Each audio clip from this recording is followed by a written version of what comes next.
โลมาหลอน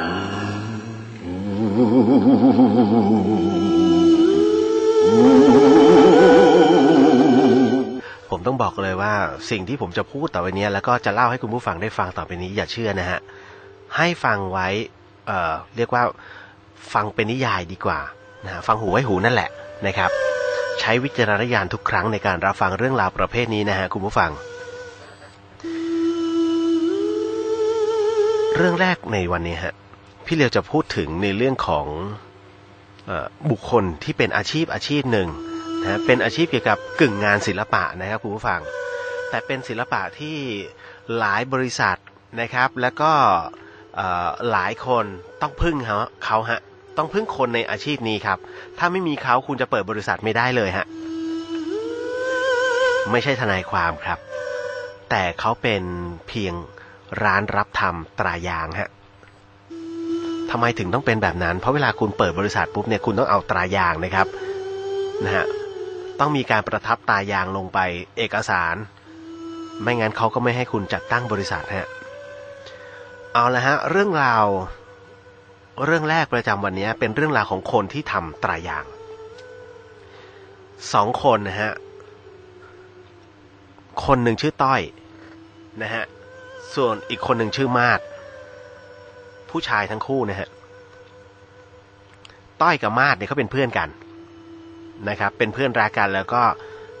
ร่วมทุนในการเปิดร้านฮะเป็นร้านเกี่ยวกับรับตัดสติกเกอร์ทำตรายางนามบัตร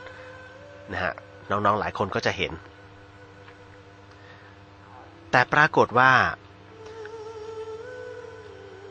พอทำไปทำมาเนี่ยฮะมาดกับต้อยเนี่ยก็มีอันต้องเริ่มที่จะระหองระแหงเพราะอะไรก็เพราะว่า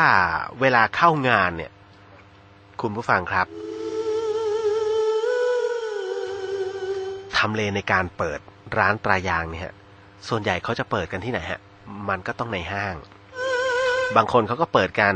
ใกล้ๆกับสถานที่เขาเรียกว่าเหมือนกับเป็นอะไรพวกออฟฟิศเยอะๆนะฮะที่เขาทะเลาะกันเนี่ยเพราะว่าไม่ค่อยมีลูกค้าแต่พอมีเนี่ยมันมีเยอะแต่พอมีเยอะปุ๊บมันก็กลายเป็นว่ารับงานเดี่ยวเพราะว่าเขามาไม่พร้อมกันฮะสองคนนี้ทั้งต้อยทั้งมาดคนหนึ่งเนี่ยมาเข้าออฟฟิศคือมานั่งที่โต๊ะเนี่ย9 โมงเช้ามานั่งแล้วส่วนอีกคนหนึ่งมาบ่ายโมงครับแต่เวลากลับพร้อมกันนี่ฮะนี่คือสาเหตุของการเป็นผู้ร่วมทุนอันนี้เรามาระวังให้ดีฮะน้องๆทุกคนคุณต้องมีกติกาส่วนตัวกันด้วยหลังจากที่เริ่มระหองระแหงกันแล้วเนี่ยคราวนี้มีการรับงานส่วนตัวแล้วครับคือโดยปกติแล้วพวกเนี้ยมันรายได้ไม่คงที่อยู่แล้วแต่พอรับงานมาเป็นงานส่วนตัวปุ๊บเงินมันจะถูกแบ่งไหมฮะไม่มีทางครับนะฮะเพราะฉะนั้นเนี่ยเงินก็เลยเข้าไปที่ต้อยครับปรากฏว่ามีคนจ้างให้ต้อยเนี่ยทำตรายางในมูลค่าเบสเสร็จแล้วเป็นเงิน600 บาทเท่านั้นนะฮะคุณผู้ฟังพอต้อยได้ตรงนี้เสร็จปุ๊บไม่ลงบัญชีไงเพราะถือว่าเป็นการรับในระดับของพวกพ้องหรือว่าคนรู้จัก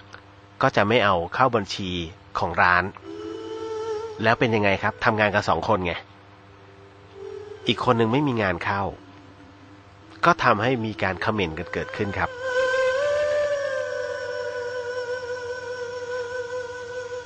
ตรงนี้มันเป็นผมต้องบอกก่อนเลยว่า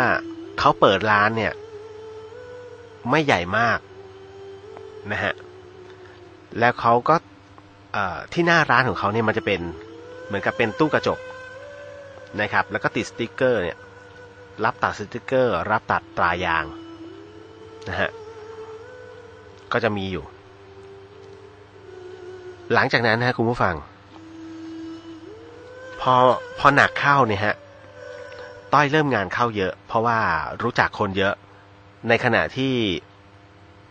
ตัวของมาดเองเนี่ยมีมาบ้างฮาลอมฮาแลมนะฮะมันก็เลยรู้สึกว่าเฮ้ยรับไม่ได้แล้วก็เลยต้องคุยก็เลยขอคุยกับต้อยก็บอกว่าเฮ้ยต่อไปเนี้ยรับอะไรก็ตามเนี่ยเอาเข้าบัญชีร้านค้าอันนี้พี่เลี้ยงไม่รู้ว่าใครผิดใครถูกแต่รู้อย่างหนึ่งว่าสิ่งที่เขาทำเนี่ยก็คือว่ามาดเนี่ยเขาก็ยื่นคำขาดนะว่าเฮ้ยคือถ้าจะแยกย้ายกันไปเนี่ยเงินลงไปแล้วไงแล้วตัวเองก็ไม่มีเพราะฉะนั้นเดี๋ยวมันจะแยกกันไปใหญ่ถ้าคืนของกันไปเนี่ยมันจำเป็นไงฮะบอกถ้ายังทำอีกเดี๋ยวเห็นดีกันเหมือนเดิมฮะต้อยก็รับงานอีกใน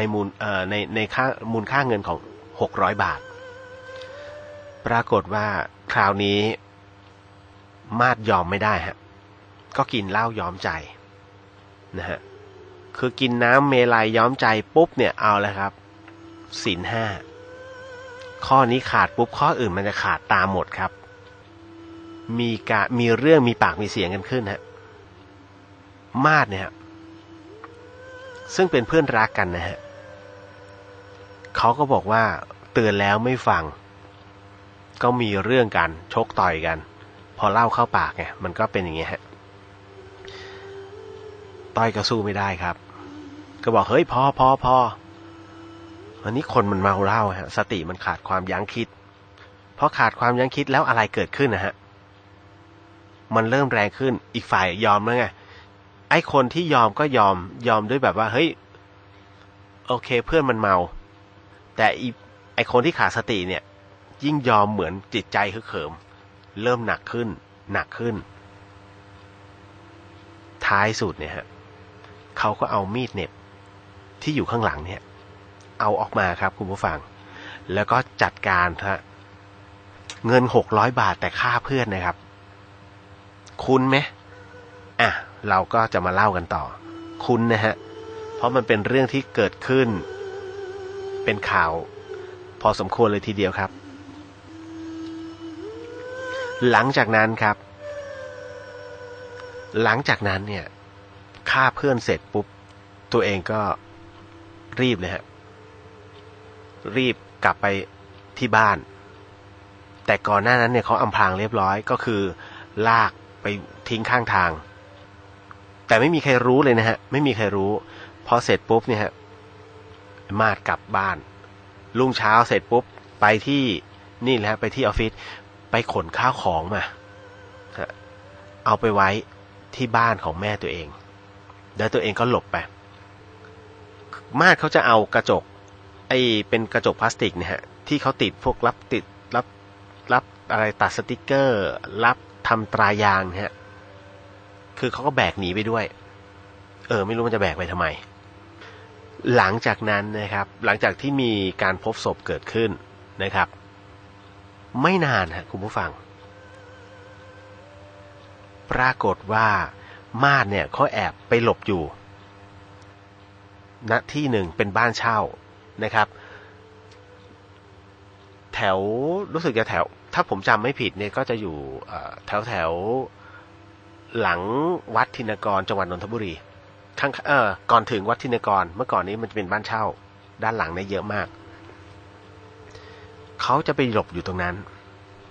แล้วก็จะเอาไอ้ที่เป็นกระจกพลาสติกเนี่ยฮะเขาก็จะวางอยู่ข้างหน้าเลยแต่มันก็แปลกนะฮะคือไม่มีใครรู้หรอกว่าไอ้คนนี้เป็นใครเพิ่งย้ายไม่อยู่ใหม่เขาก็รับทำนู่นทำนี่ไปนะฮะสัพเพเหระเล็กๆน้อยๆก็แก๊กๆตอนกลางคืนก็กลับมาก็ซื้อกับข้าวมากินที่บ้านคราวนี้ข่าวเนี่ยมันยังไม่เงียบนะฮะข่าวก็ไม่เงียบแล้วแถม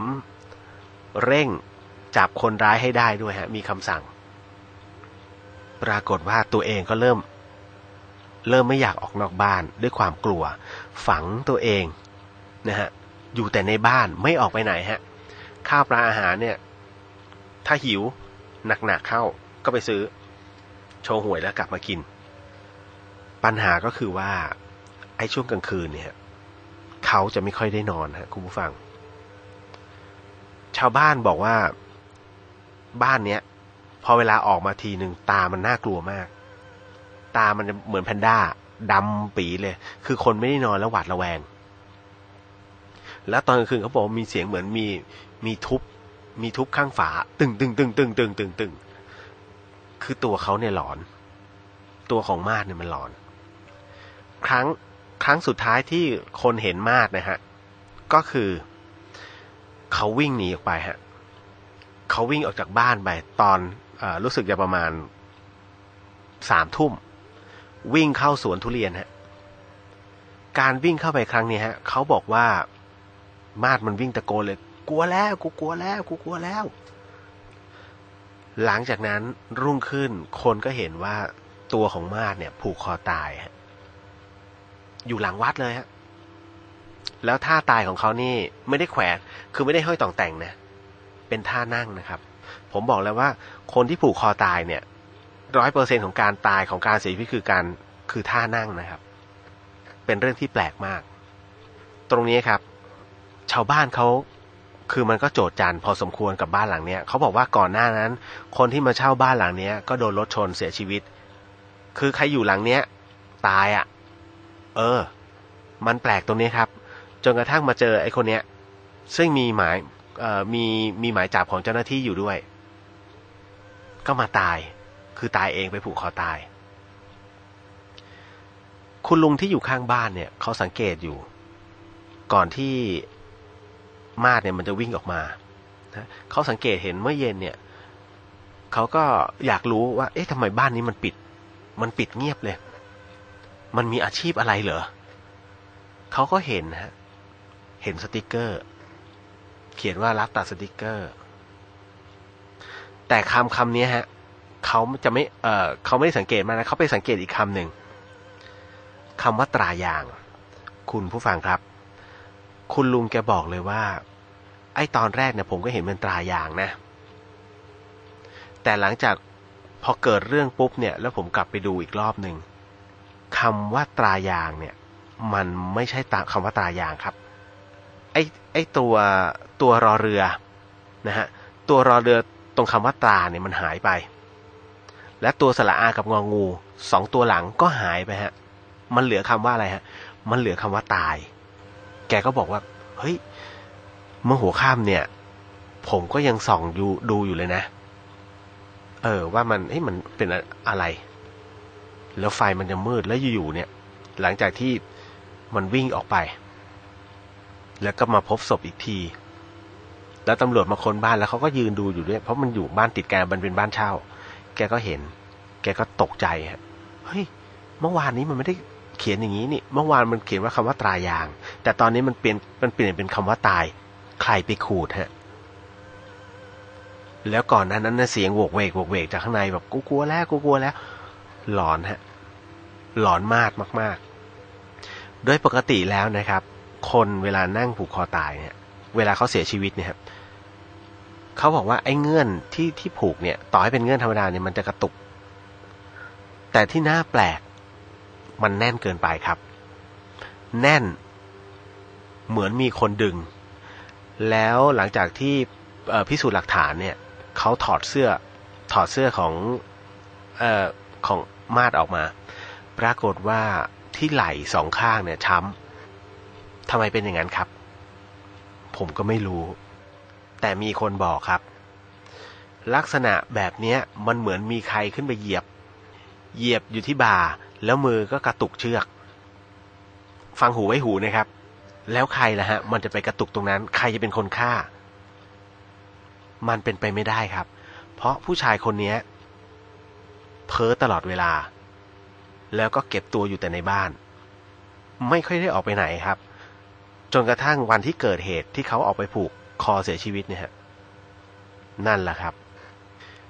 หลังจากที่ผมลืมบอกไปว่าหลังจากที่ตอนที่ตำรวจเข้าไปในบ้านเนี่ยเขาก็ไปพบกระดาษที่เขาเขียนไว้เหมือนกับเป็นการขอโทษเพื่อนขอโทษต้อยที่ลงมือฆ่าเขาไม่ได้ตั้งใจคือมันรู้เสร็จปุ๊บเนี่ยก็คือตัวเองฆ่าไปแล้วนั่นแหละครับ แต่จะบอกตำรวจบอกว่าเป็นการฆ่าตัวตายนะฮะแต่พิสูจน์หลักฐานบอกว่ามันก็จะว่าอย่างนั้นได้แต่ว่าไหล่มันช้ำเกินไปมันเหมือนคนขึ้นไปเหยียบไหล่ที่บอกว่าใครมันจะฆ่าเนี่ยฮะเพราะว่าลักษณะของสภาพศพที่นั่งนะฮะเขานั่งยองๆคือถ้าโดนใครซ้อมหรือว่าจับเนี่ยฮะมือมันจะไม่อยู่แบบนั้นไอ้นี่นั่งธรรมดาแล้วโดนเชือกลังไปข้างหลังโผล่โผล่โผล่โผล่โลมาหลอน